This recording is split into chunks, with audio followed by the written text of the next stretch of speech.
Hello दोस्तों, नमस्कार। कैसे हो आप? मेरा नाम है कौशिक और इस वीडियो में मैं आपको जानकारी दूंगा कक्षा 8वीं के गणित के बारे में। तो इस वीडियो को शुरू से लेकर आखिरी तक देखते रहिए। तो चलिए शुरू करते हैं।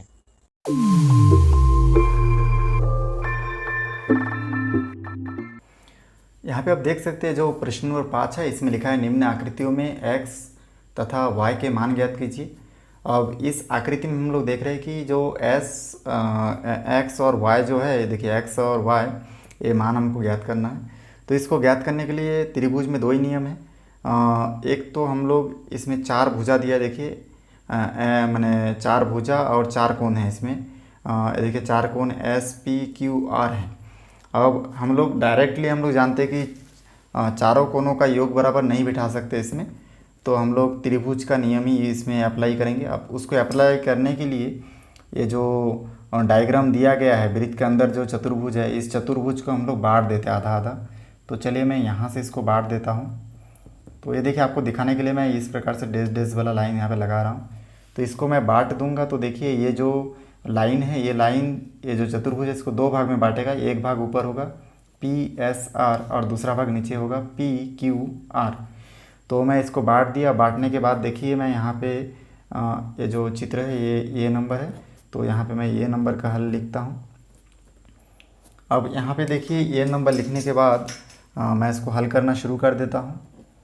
तो यहाँ पे मैं लिख सकता हूँ कि जो ये दोनों को देखिए, ये चतुर्भुज का जो दो हिस्सों में बांटे हम लोग, एक है आपका पी एस आर, तो हम लोग चाहे तो इसको ऐसे लिख सकते हैं पी एस आर माने ऊपर का जो त्रिभुज प्लस नीचे का त्रिभुज पी क्यू आर। तो हम लोग इसमें लिख सकते हैं कोण पी क्यू आर बराबर 180। या फिर आप चाहते ऐसा नहीं लिखना चाहते तो आप डायरेक्टली इसमें ऊपर का कोण जो है एस कोण, तो इसमें लिख सकते हैं एस कोण प्लस नीचे के कोण को आप लिख सकते हैं क्यू कोण। तो क्यू कोण बराबर 180 अंश। अब इसके बाद देखिए यहाँ पे एस और क्यू, तो एस का मान हमको पता है 65 डिग्री है और क्यू का मान हमको मालूम है y डिग्री, बराबर 180 अंश। इसमें y अपने जगह पे रहेगा और 65 को पक्षांतर कर देंगे तो ये 180 के बाद -65 होगा, क्योंकि यहाँ पे इसके सामने कुछ नहीं मतलब प्लस है, तो यहाँ के माइनस होगा। इसको आगे भी सॉल्व करूँगा तो 180 में से अगर मैं 65 को माइनस कर दूँगा तो यहाँ पे बचेगा 115 डिग्री। तो यहाँ पे y डिग्री का मान हमको मिल गया 115।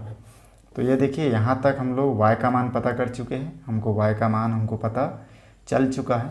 इसी प्रकार से ऐसा करके हम लोग y का मान पता कर लिए। देखिए इधर से मैं बांट दिया इसको। अब मैं इसको कुछ इस प्रकार से बांट देता हूँ यहाँ से। तो चलिए मैं अगर इस चतुर्भुज को कुछ इस प्रकार से अगर काट के बांटूंगा तो इसी प्रकार से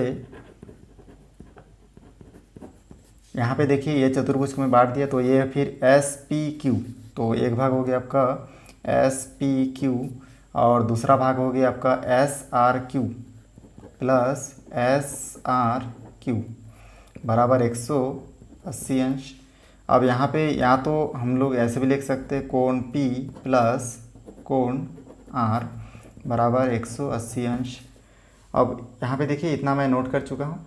अब इसके बाद कोण P और कोण X, तो यहाँ पे कोण R, तो यहाँ पे कोण P का मान जो है x डिग्री है और कोण R का जो मान है वो भी आपका x डिग्री है। तो बराबर हो जाएगा 180 अंश और इसको सॉल्व करूँगा तो हो जाएगा 2x बराबर 180 अंश। आगे भी इसको अगर मैं सॉल्व करूँगा तो x डिग्री बराबर हो जाएगा 180 अंश बटे 2। तो x का मान यहाँ से मेरे को मिल जाएगा x डिग्री बराबर 90 अंश। 180 को भाग दे दूँगा तो इस प्रकार से x = 90 अंश हमको प्राप्त होगा। तो कुल मिला के मेरे को दोनों मान जो है इसमें प्राप्त हो गए।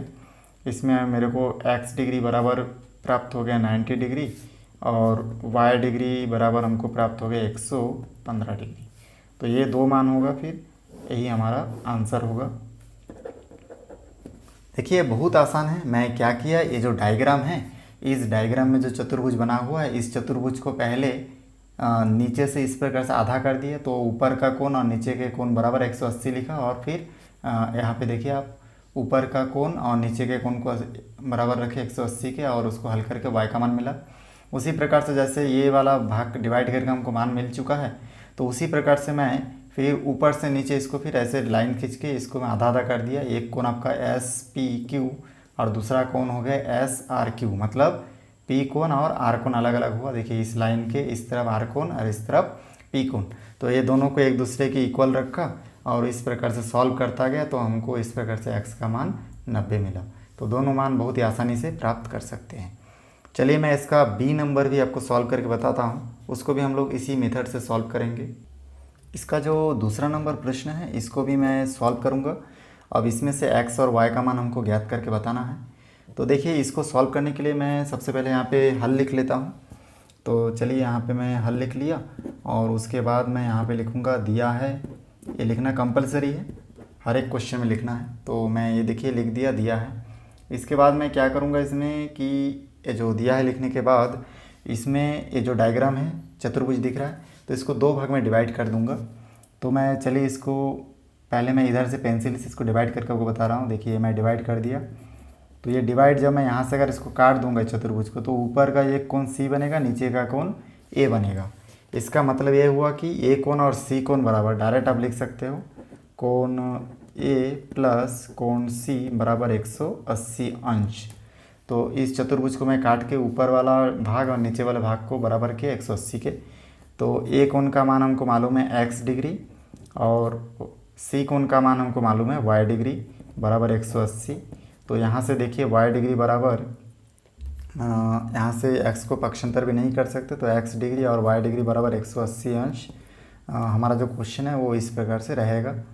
अब चलिए इसको मैं यहाँ तक सॉल्व करके छोड़ देता हूँ, इसको आगे सॉल्व नहीं करते, इसको दे देता हूँ समीकरण 1, क्योंकि अगर मैं इसको पक्षांतर करूँगा तो कुछ हमारे हाथ लगने वाला है नहीं। इसके बाद मैं क्या करूँगा इसमें, अब देखिए मैं अभी तक इसको यहाँ से इसको पार्टीशन किया था, अब मैं ऊपर C से A तक इसको भाग डिवाइड कर दूंगा। तो देखिए इसको मैं ऐसे करके अगर डिवाइड कर दिया तो ये हमारा दो भाग बन जाएगा। देखिए इस लाइन के इस तरफ D और इस तरफ B, तो हम लोग इसको लिख सकते हैं, यहाँ पे लिख सकते हैं अतः कोण D प्लस कोण B बराबर 180 अंश। तो यहाँ से कोण D का मान देखिए x डिग्री और कोण B का मान देखिए 65 लिखा हुआ है बराबर 180 अंश। तो यहाँ से x डिग्री बराबर हो जाएगा आपका 180 माइनस 65। अब इसको अगर घटाएंगे तो x डिग्री का मान मिल जाएगा 115 डिग्री। तो ये देखिए हमारा x का मान बहुत आसानी से हम लोग प्राप्त कर लिए। अब x का मान हमको पता चल गया है, तो इस x के मान को समीकरण 1 में रखेंगे तो हमको y का मान भी पता चल जाएगा। तो यहाँ पे मैं लिखूँगा समीकरण 1 में x डिग्री का मान रखने पर, तो यहाँ से मैं समीकरण 1 में x डिग्री का मान 115 जो है x के जगह पे रखूँगा तो बराबर हो जाए प्लस मिलेगा y डिग्री बराबर 180 डिग्री। देखिए समीकरण 1 लिख लिया, यहाँ पे खाली x के जगह पे मैं 115 लिखा। फिर इसको आगे सॉल्व करूँगा तो यहाँ पे मेरे को मिल जाएगा y degree equal to 180 minus 115। अब इन दोनों को आपस में घटाऊँगा, 180 में 115 घटाऊँगा तो मेरे को मिल जाएगा 65 डिग्री। तो देखिए इस प्रकार से y डिग्री का मान भी हमको मिल जाएगा 65 डिग्री। तो ये हमारा गणित जो है x और y दोनों मान हमको प्राप्त हो गया, तो हमारा आंसर आ चुका है। यहाँ पे आप चाहे तो लिख सकते हैं अतः x डिग्री बराबर हम लोग लिखेंगे 115 अंश और y डिग्री बराबर लिखेंगे 65 डिग्री। तो इस प्रकार से देखिए हमारा। उम्मीद है दोस्तों मेरा वीडियो आपको अच्छा लगा होगा। वीडियो अच्छा लगे तो लाइक करें, शेयर करें, सब्सक्राइब करें और बेल आइकन को भी प्रेस करें, ताकि जब भी मैं कोई नया वीडियो बनाऊं तो उसका नया अपडेट सबसे पहले आप तक पहुंचे। फिर मिलते हैं एक नई वीडियो के साथ। धन्यवाद।